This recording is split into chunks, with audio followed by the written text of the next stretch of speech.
Hey everyone, welcome to Dev Interrupted. I'm Conor Bronsdon, your guest host for today.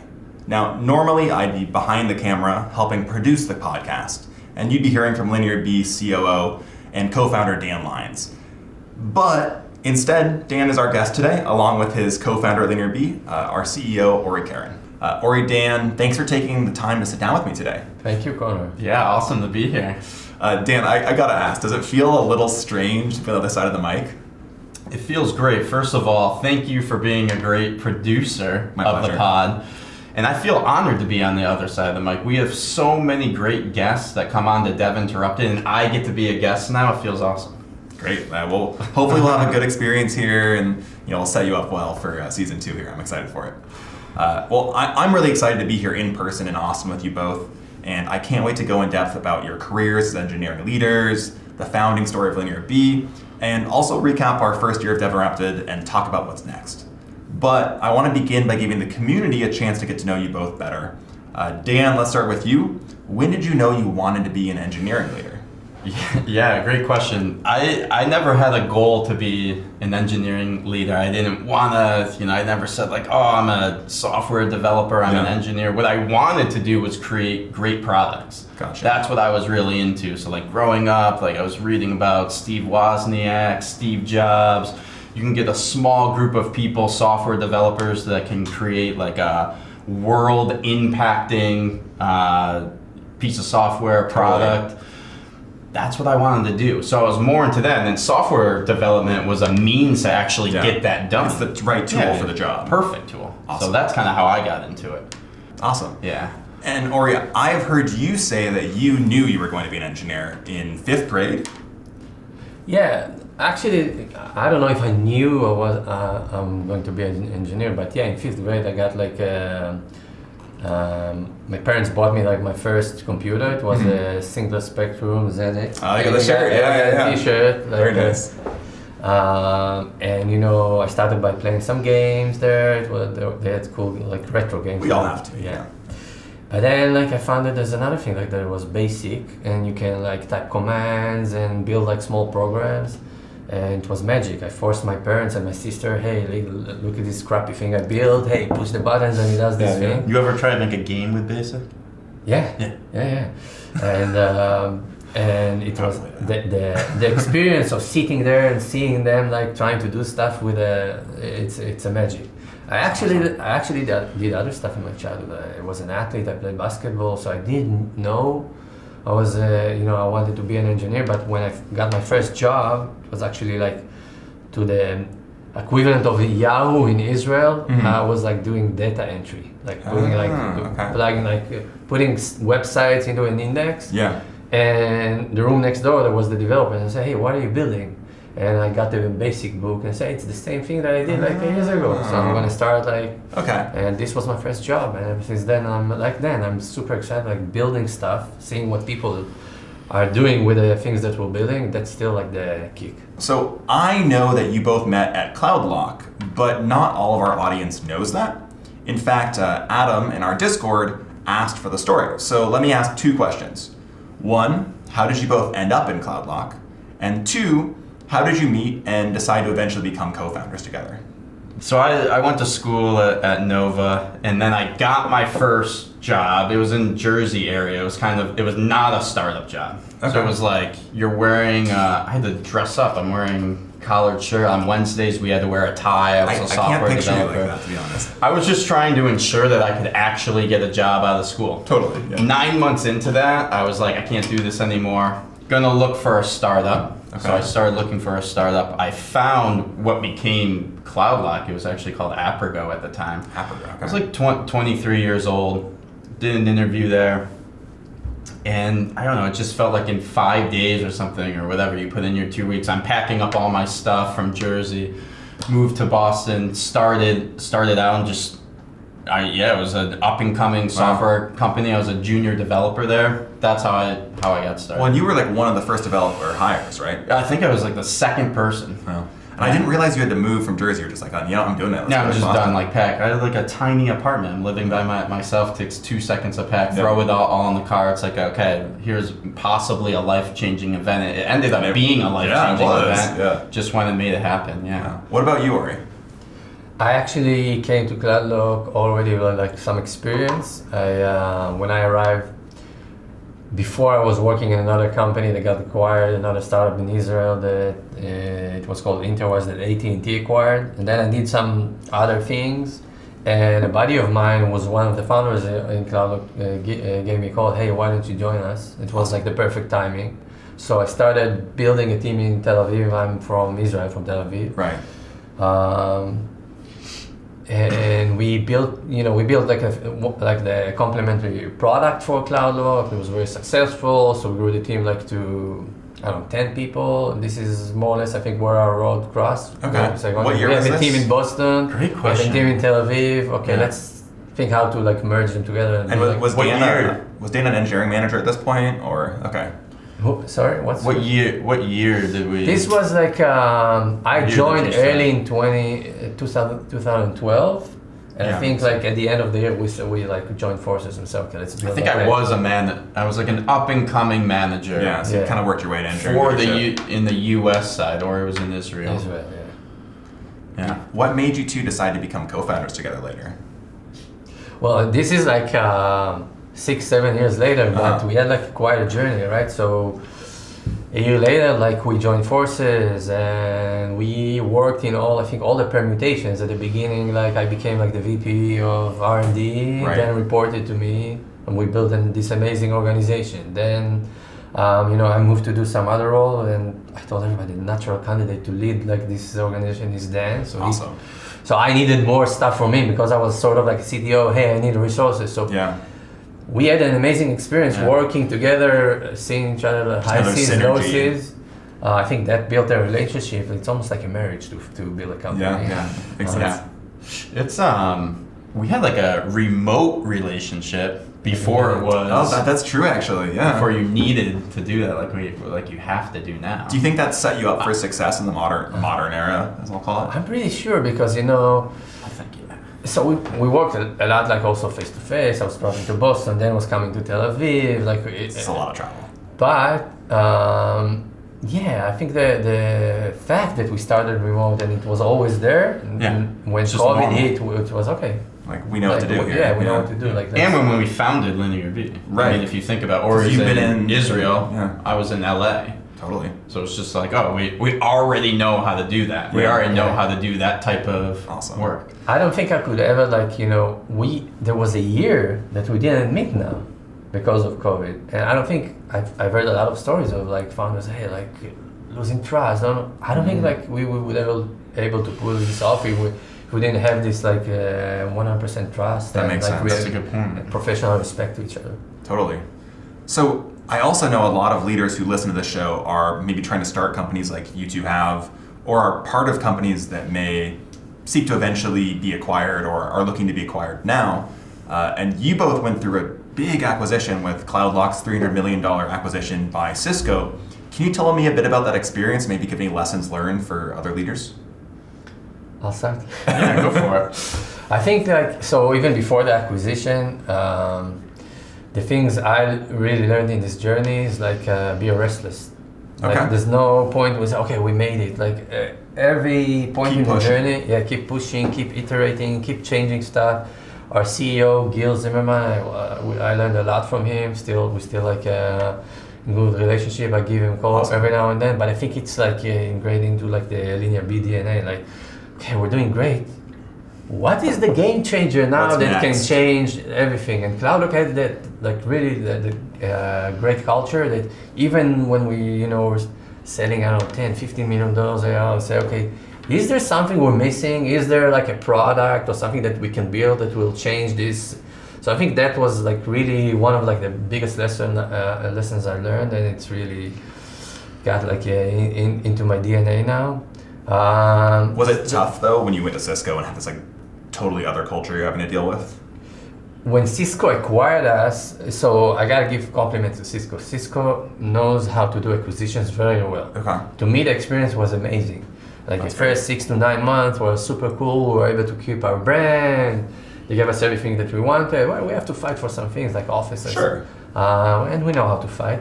But eventually I think like there's significant difference, no matter how well they do it.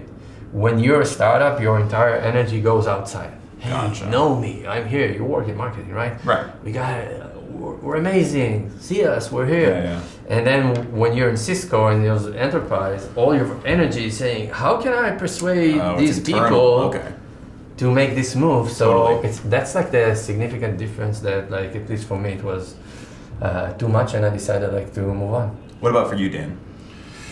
Yeah, I would say, so some of the lessons. So when you're in a startup, it's definitely a grind. So one of the things that I kind of said myself is like, every day, just take it day by day. Be your best self every day. And if you pile on good days, good day after good day, positive things will happen. It's like an at-bat at baseball. Build strong habits and just keep. Yeah, you're gonna get another chance. Like, you just stay consistent with it. Yeah. Stay for the journey. If you start thinking too far into the future, what's gonna happen? Your brain can get all messed up. It's just like, come in, do a good job. The other thing that I learned, probably from Gil as well, and actually I think Ori kind of embodies this, or we talk about it at LinearB.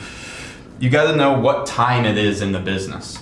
So phases of. Yeah, it's like, is it time to scale and put your energy towards hiring? Is it time to figure out a really important technical challenge or something with infrastructure that will set you up for the next 2 years? Is it time to innovate? And the earlier that you can like recognize what time it is, the better off you'll be. And I do think it's a skill that you can learn, or you can ask yourself that question. What are we trying to do in the business? What time is it right now? Yeah, I read this, I think I mentioned it in the panel, but I read this post, I gotta find it, where there was the CEO of one of the I don't know. This is the company. Interact panel that you. Yeah, the Interact panel. And this person, every year he would write like the job description for the CEO for himself. Right. And he was saying, I love that. am I right for this role? What should I change? And every year, and by the way, by the 7th year, I think it's okay, it's not me, it's somebody else. Yeah, the role changes. That kind of like rapidly, addresses. Yeah, depending on the phase. Yeah. It doesn't matter if you're the CEO or you're leading a team or whatever. There's like a good move to do. Because if you're in a startup that's doing well, the job description changes, right? I feel like one of the best pieces of advice I've ever been given was to kind of do exactly what you're saying, Dan. Where like nail each day, just try to have wins each day, and then every 90 days look and say, okay, am I doing the right things? Because you need like enough time to try things and make sure something's working, give it an effort, but you have to then change over time as well. And so I think that's exactly what you're both talking about, is this, things come in phases. It might be that in 6 months, LinearB is focused on, quadrupling hiring, or it could be that, we need to really focus on ARR, and it'll depend on the phase of the business. Yeah. Absolutely. So what are some of the challenges you think led you to, learning these lessons or becoming the leaders you are today? You want to start, Dan? Yeah. I think a lot of the challenges that I had was usually around people. Yeah. Okay. Because, at Cloudlock, I was a first-time leader. That's when I went from developer to team leader. We've done blog about it. We've done pods about it. One of the toughest things. And then you go from, team leader, maybe you have a team of 10. All of a sudden you might be like a manager. Okay, I'm managing multiple teams. Maybe I have 20, 30 people under me. Yeah. I was then a director. I think I was reporting to you at that time. Probably something like that. I became a VP. Oh, now I'm scaling up to 60, 70 people. That's where for me the challenges are. There's the hiring, there's the retention, there's setting people up for success. Of course, it's like, are we choosing the right technologies, or is our infrastructure built in a way that we can rapidly release? There's challenges too, but all of that is also reflected on how you're setting up your org structure. Right. And we had a global development team. Yeah. I mean, we had people in the US, we had people in Israel, we had people in Ukraine, we had people in UK. Very distributed. Very distributed. before it's time. A lot of what shaped me was understand what's going on with the people. That's how you're gonna make good things happen. What about for you, Ori? I think it's a combination. It's kind of, one part is kind of the same with people. Like, so I was a manager before, and the first thing you learn with people is like, I always talk about the transition from working with a computer, and every function is deterministic. Like, you put the same parameter into a function, you get the same result. People are not like that. Like, you do action A, one person will react in a great way, and the other person will react different. So, like, learning this, like the first step, and then scaling this, like, definitely, to me, it was even more, I think, challenging, because I remember the first time I came to Boston and said, okay, now there's a group of, well, Dan was leading it, but still, like, I was in charge of. Right. Yeah, I reported. But it's probably a different culture still, too. Different culture, and then you need to understand, like, how you get people moving, right? In Israel, like, everybody have to do army, like. So it's very regimented. You gotta explain why we're doing things, but in the end of the day, hey, we're gonna do this thing. It was like, great, everybody's moving. In the US, I learned, okay, let's start.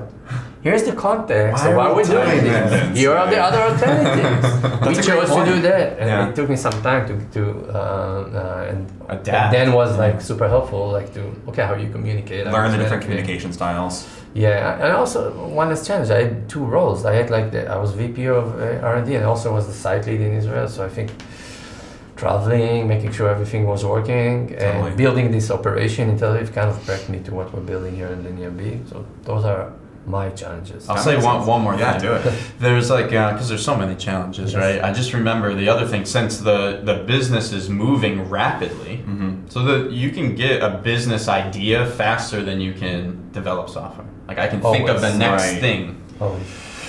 So if you're a leader, there's that constant check-in with the business alignment. Are we doing the right things? I have to re-say if we're doing the right things. Like, to my executive team, I have to maybe change something. Maybe we're not doing, like, okay, like, our investment in this one area is like totally wrong now, but 2 weeks ago it was right. So like, constantly having to say, are we doing the right things for the business from the engineering side? And usually you're lagging the ideas. I think that was challenging. Yeah. And that's not only a skill, but also a tooling thing of how much visibility you have. And that's why everyone's talking about observability these days. So I know we're going to get into that a bit later. Sure. But beforehand, I want to ask, one of our Discord members, Jap, asked me to find this out. What do you each view as your leadership styles? I think this is a great congruency with what we were just asking about, like changing that. Like, Ori, why don't you start? Like, I know you've had to adapt, but what's your style as you think about it? Yeah, it's a great question. I think, well, it depends on the size, but I think my way and what the feedback that I'm getting a lot, I need to understand, like, details. I need to see data, and I think my role is like a CEO now. Sometimes when I'm sitting with my VP of sales, marketing, whatever, is okay, see the data and be like offer like a second opinion, and I gotta understand the details at a level that I can be there and challenge. So I think that's like something that I really understood, that this is how I operate. I'll let Dan answer, but I think Dan is like Dan has like this other quality that complements that he's a better facilitator, better listener, better. But it's my management style. Yeah. The styles that we have, I think, are complementary. Yeah, so absolutely. It works well. I think we're in that. Nice. But yeah, I mean, I think I'm a little bit more.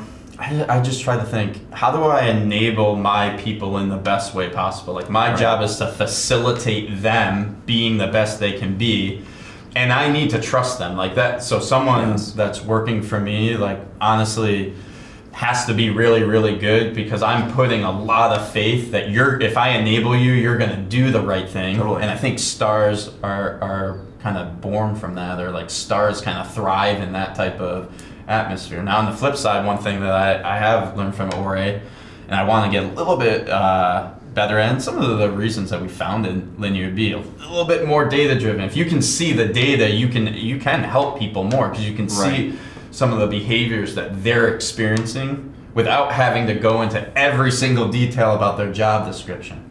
Oh, I'm seeing this number, going up a little bit here. Let's talk about that. That's cool. And I think as you both point out, these are congruent leadership styles. And I know we're going to get into this more when we talk more about LinearB, but having the data and the understanding of what's going on it should be used to complement how you then work with your people. Like that's the ideal congruency, and I think it's the problem you're both trying to solve with LinearB is how do we get the data to help you help your people, and it's also very clearly like how you two work together, which is awesome to see. And I like what you said, Dan, about building trust too, because I know that's something when I came on board to work on the podcast with you, like it took us a couple weeks, we had to like work it out, like talk, like get to know each other, bond over fantasy football or whatever, and now we have like this built-in trust. We're like, okay, like here's how we work together. But it's definitely a really important function of being a leader, and we've had people on the podcast talk about this. Like Rukmini Reddy, VP of Engineering for Slack, came on, and she talked a lot about this, like fostering trust, really getting to know your people. Yeah, I think it's like so in like my leadership style, you have to have the trust, or then it's honestly like also chaos. Yeah, you have to have that trust. And the other thing I like about the trust is, I think like if I bring a piece of data to you, or I don't know, hey Connor, the pod view is going down this week. I want to talk about it. I'm coming from a good place. We can see that data and say, okay, let's have a real conversation about the details behind it. That's best case scenario for me. Well, and even if we have a disagreement in the moment, we can go, okay, like we have this built trust, so we can then move forward and adjust and iterate off of it. And I think to your point, Ori, another guest I want to mention here that we had was Brandon Burns, the co-founder of Kubernetes and the CVP at Microsoft. And one thing he talked about, if we want to talk about like details, is most of his job, he leads a 600-person organization. He says he does like 10 to 20 30-minute one-on-ones a day sometimes, just so he can get to know the details. And that's a challenge I know that we're trying to solve at LinearB of having more data to back this up. But it sounds like that's something that's very true for you, where it's like you need to get to know people so you can understand the details of what's going on. Yeah, absolutely. And also, this is how I operate. I meet every person in the company at least like every 6 weeks. Yeah. I think it complements each other. Like you gotta have the trust. You gotta let people shine. You gotta give them runway to build great things. But at the end of the day, you also, hey, let's look at some data. Let's see what's working. Let's see what's not working. Let's offer a second opinion of what we can improve. I think my next challenge is how do you do it at scale? Well, like getting closer to like I don't know, 40, 50 people. When you grow more, how do you preserve that culture and that mentality? But we'll figure it out. I'll tell you what I appreciate. So I reported to Ori. I think I was a manager or a director at the time. Not sure. I think you were a VP, something like that. Maybe I say like I was director of the U.S. Yeah. So it's a fine line with the styles. Like what I appreciate about Ori is he can get into any detail, especially on the technical engineering side. And if you let him in, so there's a trust to let in. I'm going to have here. Let me unpack why this service isn't working well. Totally. He'll understand it and actually be able to work on a solution with you. That feels good. That is totally as opposed to, I have a manager that I can't even talk about the real problems. They're not going to get it. They're not technical enough. Like that's awesome. Right. But you got to just walk the tightrope, and it's a balance, right? Yeah. And what I learned really fast is like I don't need to give you something, but I just need to give you like a counter opinion or offer a different. Look into this. You come up with a solution. This is what I learned from you about how, like management style, but just give you like another view. Give them ownership, but also give them feedback. That's a really interesting and very intentional culture. And it, from my viewpoint, it sounds like this experience of working remote and then like having to build these teams that have maybe these different initial cultures really has made you think intentionally about how to build the culture for LinearB today. Are there other things you think about as far as culture where you go, okay, like these are the key things I want to make sure we're building on beyond trust and kind of data orientation? To me, it's like, we had this joke.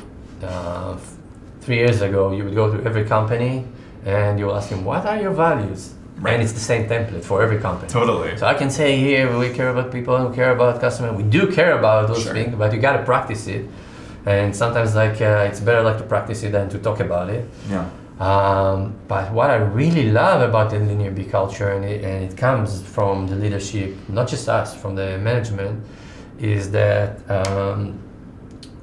if you bring like great people, talented people, you just need to give them runway and space like to grow and build great things. Conor, like you build this amazing you have a big part in building this amazing community. Thank you, appreciate it. And there's like other examples in our company. This is what I really love about the LinearB culture. These are the people that's the culture that we're trying to encourage.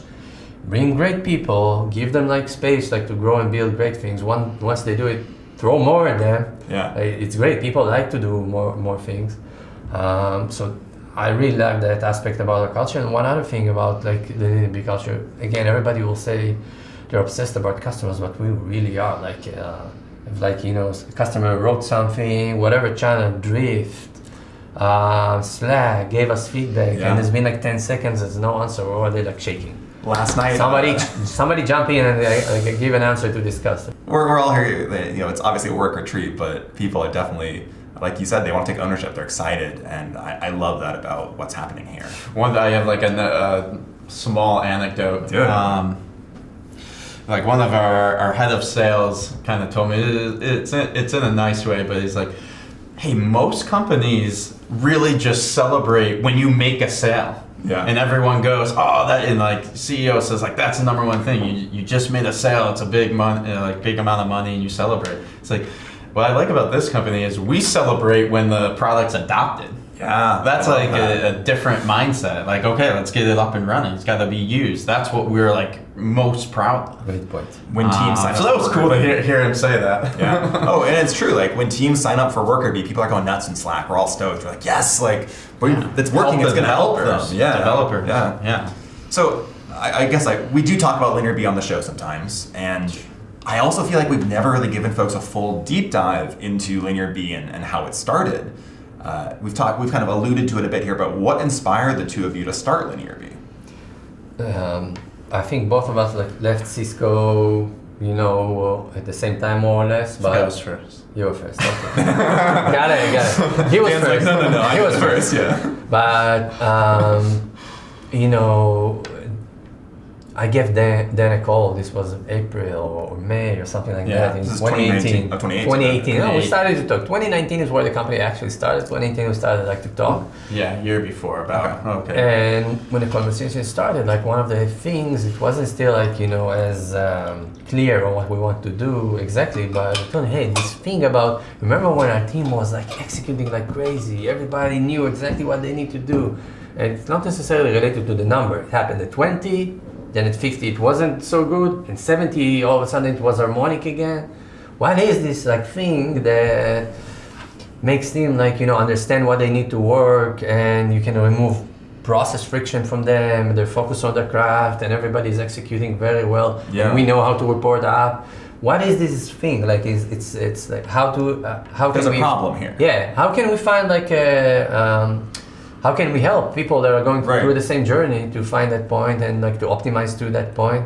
This is where the conversation started, and we like every good start, we pivoted, we moved, we thought about good solutions. So this was the background story of how we started LinearB. So it's a good point, because I think when we're coming from a scale, a lot of the customers that use LinearB are in successful scale-ups, right? Yeah, Right. yeah. Some large customers, but even if you're a large customer, you're doing something innovative, you care about delivering a great product.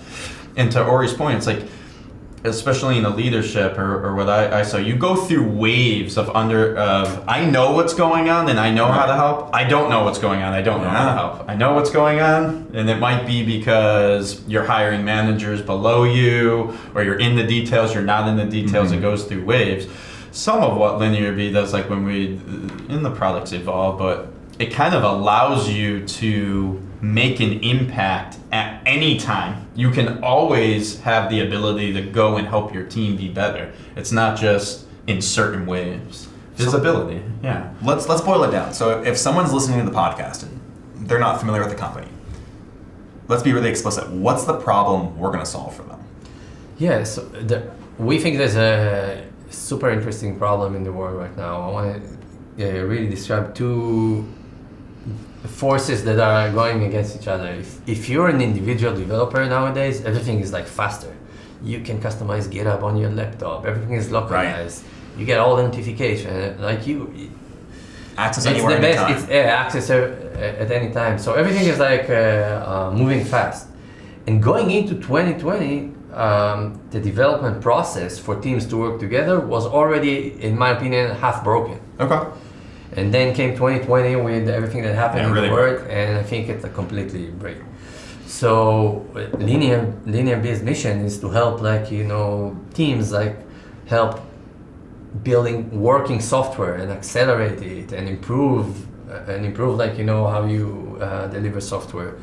And our philosophy is that it has to include 3 layers. It has to, for a CTO or somebody who's running the engineering organization, it has to include a business alignment layer, like Dan said, right? Oh, so right. our CEO would come and say, Nick, Cloudlock, what are we working on? Can I see where are we investing time? So that's one layer, and there are companies that are doing that.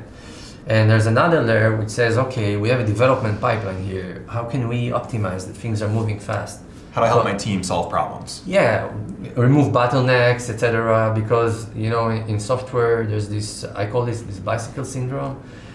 If you move fast enough, you're actually in better quality. It's right. Sometimes counterintuitive, but if you slow down and say, oh, we have quality problems, let's slow down. Developers will still develop code, then you end up with big releases, they will hurt your quality. It's a vicious cycle. So if you move fast, optimizing on the development pipeline is super important. Right. And then last but not least is the piece of we're in the development productivity business, and we talked about those developers that all their dev environment is now customized and I can move fast. Now, if they're working in a team, they are spending extra hours, sometimes more, in just updating tickets and being in right. meetings they shouldn't be. A lot of things that they shouldn't do. A lot of cognitive switching between what Exactly. And what's very unique about LinearB solution, you won't find anywhere, is we invest a lot of time in what we call the developer workflow optimization. We want to take an hour off all this bureaucracy from developers. And that's our philosophy, because we truly believe that if you really want to help improve, it's not just about dashboards for managers. We gotta get this group, the developers, to adopt it too. And we're super proud of our numbers. When we go and we roll out, and we get to between 60 to 80% of the developers using the product every week, which is amazing numbers. Yeah. So that's the philosophy behind LinearB, on how to really help dev organizations to improve. Yeah, you gotta help probably the best evolution of our business is going from, you need the visibility if you're senior leaders, all of that, helping developers deliver code every day. That's what's actually going to matter. If you want to be more efficient, move with better quality, save your developers time, not work crazy hours, you have to do something to help them, and that's what we're doing now with WorkerBee. Yeah. So that's probably our most proud feature. like Dan said, we could be proud in the deals, and we are growing fast. We can talk numbers, but we're growing really fast. But honestly, if we ask ourselves what we're proud of, we have a Slack channel. Every time a developer is joining, usage. Yeah, are we helping them? And that's why we're happy from. Developers are loving the product. If we thought about it 2 or 3 years ago, developers would like dev productivity, and we cracked something. Dev productivity for me as a developer is, hey, take this bureaucracy off me and let me focus on my craft, and we're able to build something that helps them do that. Well, the thing is a lot of, if you think about where does my time go as a developer, where do I want it to go? When I was a developer, I like coding, building the thing we talked about. Am I creating something great? Now maybe 30%, we might have data on it, but maybe 30% or less of my time is going there. A lot of my time is going to, am I updating my project management tool? Dealing with Jira. Where is my code? Am I waiting for someone to review it? Did it get released? Is it being tested? Right. You have normal meetings. You gotta check. So it's how could I take all of that style load, the non-coding effort, off of a developer, let them create amazing things? That's all some of what WorkerBee is doing today. Absolutely. And I think that's why developers like it. And I've heard you use the phrase automated continuous improvement, which it sounds like is because when developers start using the product, it helps them become more efficient by eliminating some of this idle time and letting them reduce that cognitive load, reduce cognitive switching. And then for the leadership team, they get to just have these improvements happen because this product's being used. It's like a business, I don't know, automated continue, it's like a business phrase. But if I like really broke it down, like, okay, if you're someone, you know, a leader that's interested in LinearB, like what I was asking myself, I think I said it in the beginning, what are you doing to help every one of your team members improve? Right. So let's translate again. What am I doing to help all of my developers improve? Now we say automated continuous improvement. Well, if I'm putting something into the hands of all of my developers that save them all 1 hour a day, that's huge. You're going to see gains on I'm delivering my projects on time. I have happier developers. As Ori was saying, it's like riding a bike. As you move faster, you actually get more stable, a little counterintuitive from like back in the day. I think people get that now. Move fast to get stable. Yeah, so that's all the things that you get. Yeah, if your cycle time is faster, like you're more stable. I think there's also another thing, like if I'm a developer, and by the way, I think this company, it's so funny. I thought about it in the last days. When my first kids were born, you go through a journey of like becoming a child again. Remember, like how you get excited? Oh, my first time at the beach. Oh, the beach is amazing. Let's build some Legos together. So I think this journey is also about, let's remind ourselves what it means to be a developer. Like we forgot. So. Yeah, if I'm a developer, that's what I want. I want you to save me some time. I want, when I'm pushing it, I'm a PR and I want somebody to review. If it happens in the same day, you know, and in 30 minutes from when I'm requesting it, and by the way, if in another 30 minutes is in production, it's the safest because everything is in my memory. I don't need to, you know, if a day passed and I now need to remind myself, it takes like 23 to 25 minutes to get to the same cognitive situation where you there's a lot of research on this. You gotta lock in, it takes a while. What are some of the other key advantages that you see LinearB having versus competitors in the marketplace? Yeah, so I would add, so we talked about the developers piece. I don't see any other competitors that are getting to that level of 80% usage. We talked about how it's a win-win situation because we found a way like to, okay, if I'm a developer, I want to push my code faster and also improve the quality because again, everything is fresh in my mind, and also improve like the time to value because we're able to push more code. So managers are happy too and they can see it in the metrics. I think if you're able to kind of like align everybody together to the same like vector, same thing, that's something super unique about the LinearB solution that nobody else has.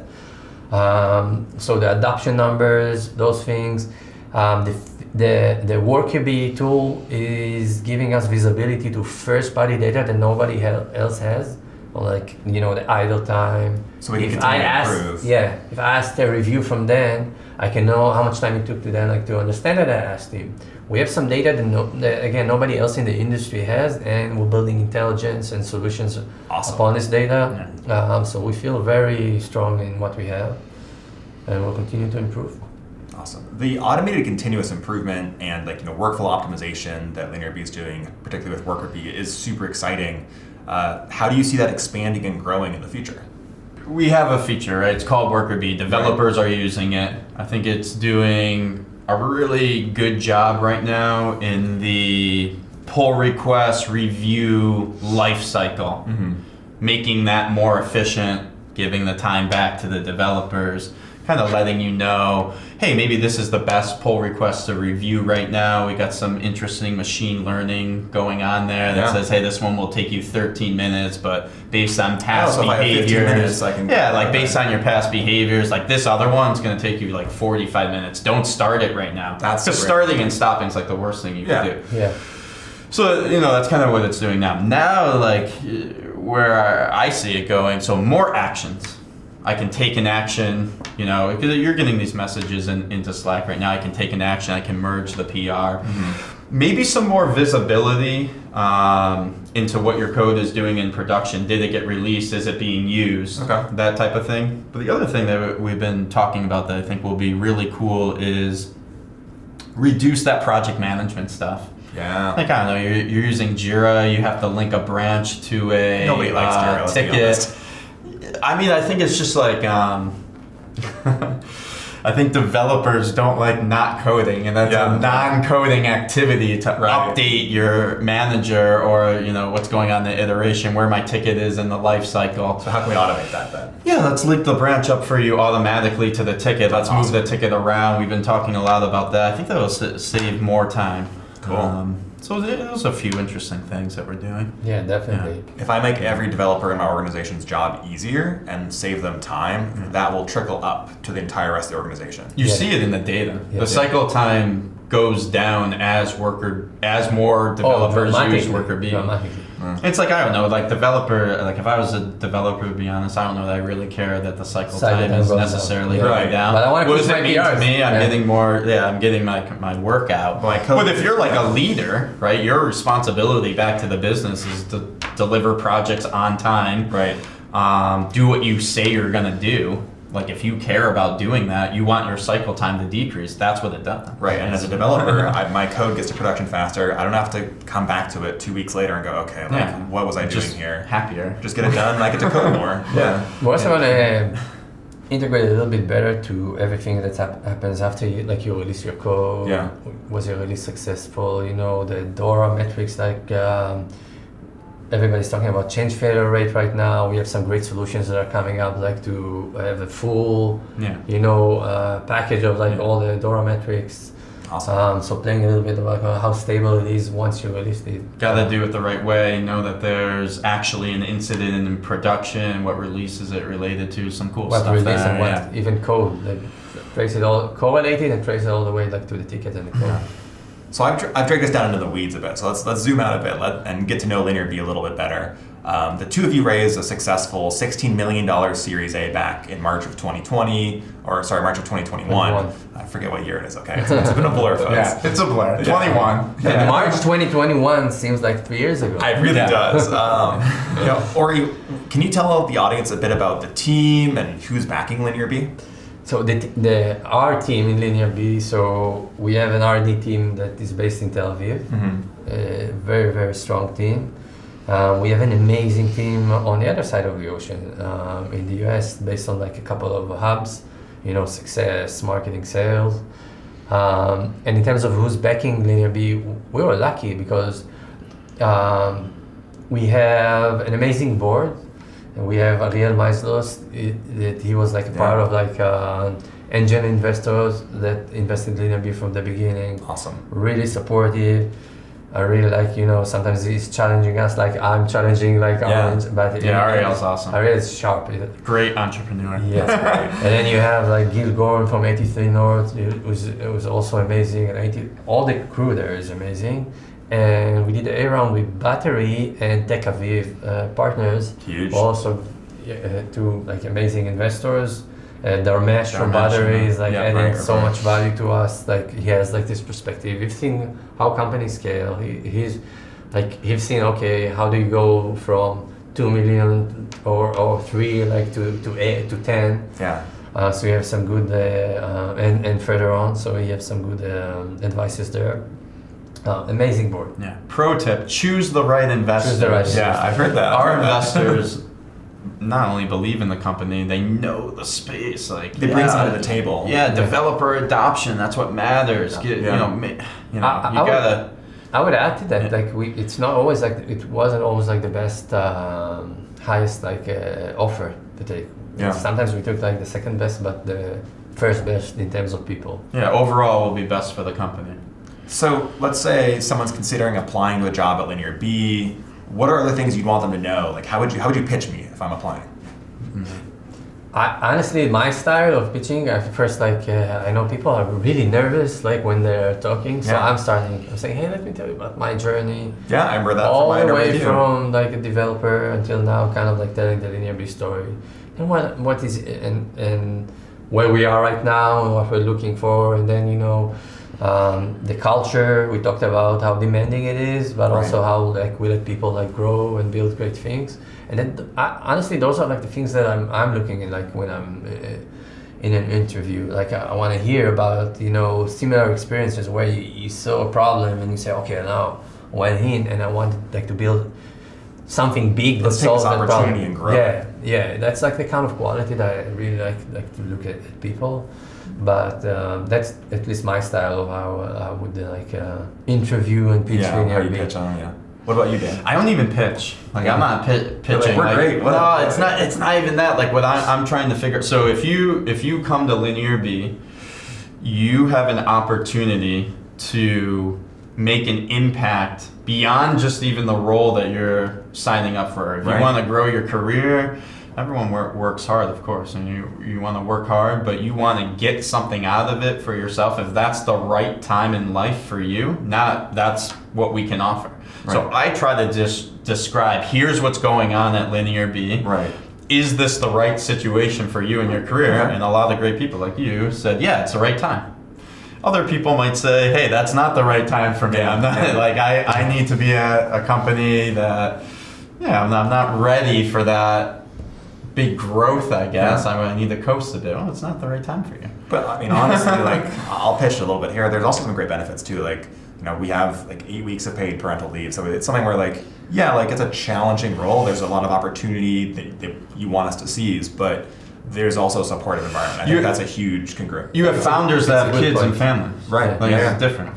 It's not like there's some founders you're 19, you're in a dorm room or whatever. That's a different lifestyle. We said from the beginning, we take care of our people. So we can have people of all different ages that want to do a great job. I love that.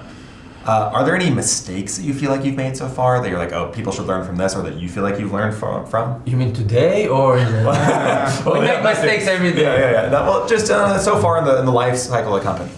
I think that we make mistakes all the time. Sure. And the trick is to be honest, identify fast, and change. Yeah. So that's a general thing. Fail fast. Yeah, fail fast. And one of the things, I think, when we started in 2019, we were kind of tempted into, because we got customers fast, and we had a bunch of customers who were using the product, but the position that we saw, that it was a very top-down, managers used it. Right. If I would start over, I would say, and then by the way, we caught ourselves and said, no, that's not the product, that's not the culture. Up, we know how to improve. It's a bottom up, and we talked about it. So maybe we wouldn't go through this. Maybe even earlier on going bottom up. But I don't see it as a mistake. That's your journey. You change. As long as we looked at the reality, really quickly, we identified it and we changed. I don't you make mistakes all the time. You just react to them, change. Here's the thing. Sometimes your strength can also be your weakness. So Ori and I are engineering founders, right? Not necessarily coming from an MBA. You have your MBA? No. Not like an MBA background, you learn on the job. Yeah. And so I think our strength is kind of a little bit of that engineering personality. Build a great product, do it the right way, high quality. Be humble.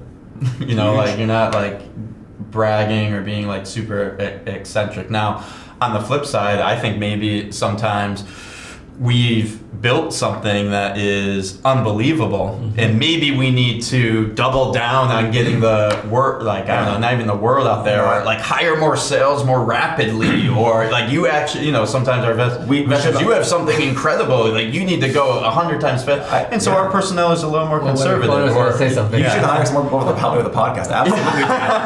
I can do 2 more people here.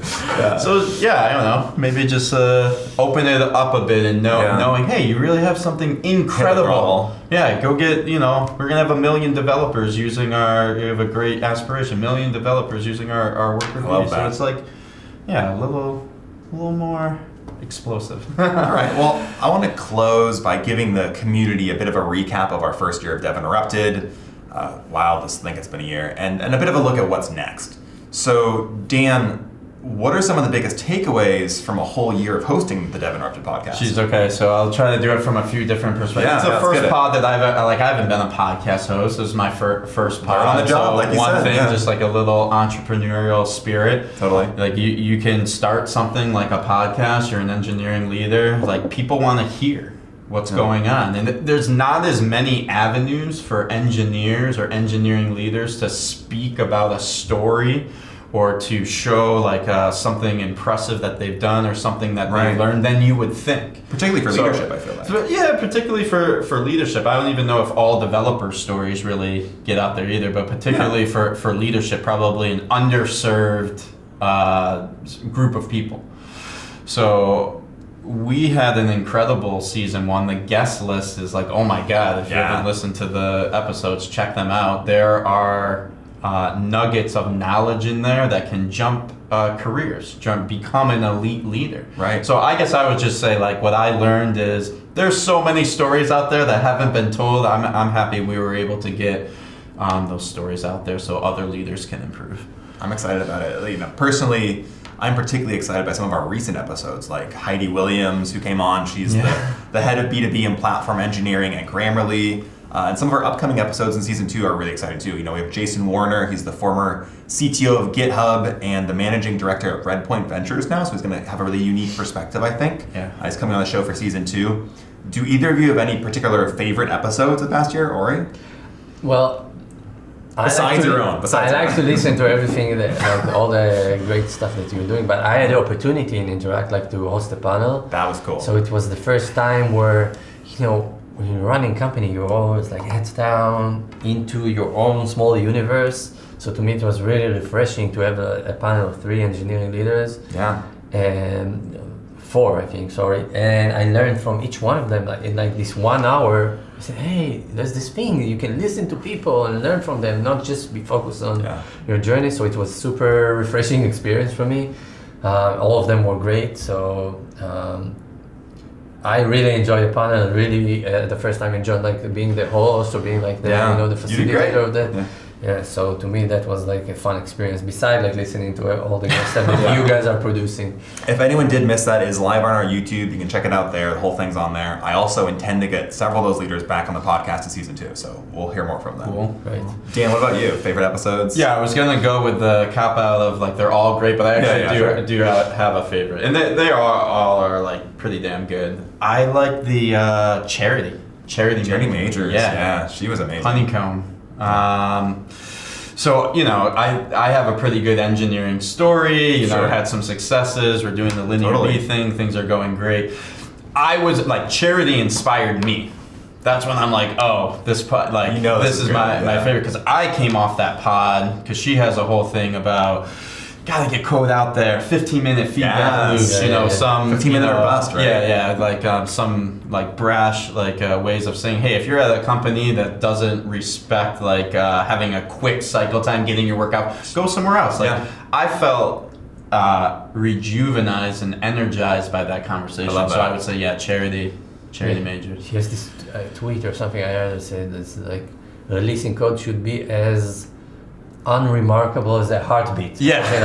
She's got a way of saying. She's got a way of saying it that you're like, oh, I'm like inspired. Awesome. That's what she said. Another huge thing that we've done, and you mentioned this, Ori, is we hosted Interact, a virtual conference for engineering leaders. Took place September 30th. Again, it's all up on our YouTube if you want to check it out. We had more than 700 engineers and engineering leaders join us from over 75 countries for our first ever conference. We hope you will all join us for Interact 2.0 on April 7th. What were your other takeaways from Interact? What did it tell you about where you see the community going forward? To me, again, it was a refreshing experience because Dan was doing all those things, just seeing all the potential and all the reactions. It was so cool to see. People loved it. People loved it and reacted. You know, people said stuff and it was like on the broadcast. It was a refreshing experience for me, like to see all. It's not that we didn't know that when we started coming, we said, hey, there's a vacuum, right? There's conferences for every developers, but engineering leaders are so lonely. Nobody's like handling them. So, but it was super refreshing, like to see that again, to see like the volume of like interest. And so to me, that was great. What about for you, Dan? Yeah, I mean, so Interact conference, right? Content, super high quality. And then I knew we're building a great community, and there is a great, you know, Dev Interrupted is just an extremely awesome community. But when you get everybody, you know, 700,000 people, everyone's showing up, they're contributing, like Ori's saying, they're in the chat, or they're hitting you up on LinkedIn with like their own that's when you really know that, okay, like this is important for... We're helping people. Yeah. So like that's kind of what hit me. There's another thing, like I think like when you want to help somebody that's in this position, a product is great. We gotta have a product that measures things, help you improve, like we all described. But it's not just that. You gotta have all these resources and other people that you can talk to. Yeah. It's like this is how we build a company. It's a complete thing. It's a product that helps, but it's also the community and the resources. Once you have both, which is another like big advantage of LinearB, it's a much more holistic approach to how to improve. You're like joining a thing. Not LinearB product, freaking awesome, but you're also joining a community of people that also want to be a lead. Like you don't get that everywhere. We have almost 2,000 engineering leaders in our Discord today. Discord.gg/devinterrupted. Check it out. We have the daily discussions during the week about engineering leadership topics. Cool. Are there goals that the two of you have for building that community and building Devinterrupted in year 2? Yeah, I think like one of the things that I'm looking at, since we spoke about it, and one of the things that we want to do is even double down on the investment of how to help developers. Yeah. Like developers are also, they want to build stuff, but I remember like at least 50% also are inspiring to be leaders. So there's a connection there. How do we give them steps and help to do that? Yeah, and I think like the next goal is like build something like Devinterrupted to help developers and to think about the discussions will be, hey, how do you take all the the bureaucracy and all those type of things. So I think if we're successful in building also that, something that helps like the developers, now it's at the next level. I love that. Who are your dream guests? Who do you want on the podcast? I know Dan has an answer for this. No, I'm not gonna do so season 2. Yeah. Here's what I think we're gonna get. Lots of inspirational stories or achievement in technology or engineering leadership. So here's what I'm hoping for. Like I was thinking, maybe I could think of a big name, but it's like there's people maybe behind the scenes that built the infrastructure for, I don't know, WhatsApp or something that's like some huge, and the community probably doesn't even know them, right? It's not necessarily the biggest name, and I want to come hear a story of how you scaled that amazing, app that you built, and that's what I'm excited for. Okay. What about you, Ori? I don't know if it's possible, but I really want to interview my 2 grandfathers. Both of them are no longer with us, but that's my dream. I had one grandfather who was like in a kibbutz, he was working hard all the time, and another one who was an entrepreneur. I've never got a chance to meet him. So I know we can pull this off, right? Even if we're such a talented crew, but that's my dream guest. To sit and ask them, hey, how am I doing? Like, wow, that's my dream. I had a normal answer. I was going to say Jack Dorsey of Twitter. That's the one I want to get. But I like your 2 answers better, I think. So wonderful. Thanks, Dan, for letting me take over today as the guest host this week. It's been great giving our community the opportunity to get to know the both of you a bit better. And Ori, it's fantastic sitting down with you as well. I loved the founding story of LinearB that you both shared, and I'm excited for year 2 of Devinterrupted. It's exciting to see what we have in store here. But to close out, for those who want to learn more about LinearB, what's the top thing you'd recommend they do? I'm a product person, so I'm saying like there's all these resources you can watch, you can go and listen to a podcast in Devinterrupted, you can go into the Discord, but I say try a product. Yeah. Product helps like dev teams improve.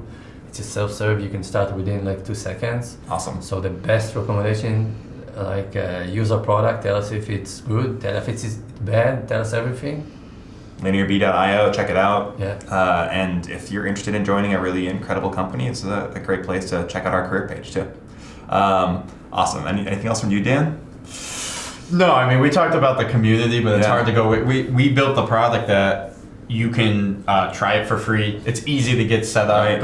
Right. Go see what you think. Hook up Worker B. Try it for yourself, for your developers. Like, it's hard not to say that. So that's what you got to do. Well, 3 quick reminders on top of that. 1, I know we say this every week, But if you haven't already rated and reviewed the show on your podcasting app, particularly Apple Podcasts, please do so. Reviews are really a crucial way that our show gets discovered and more people listen and we get more value.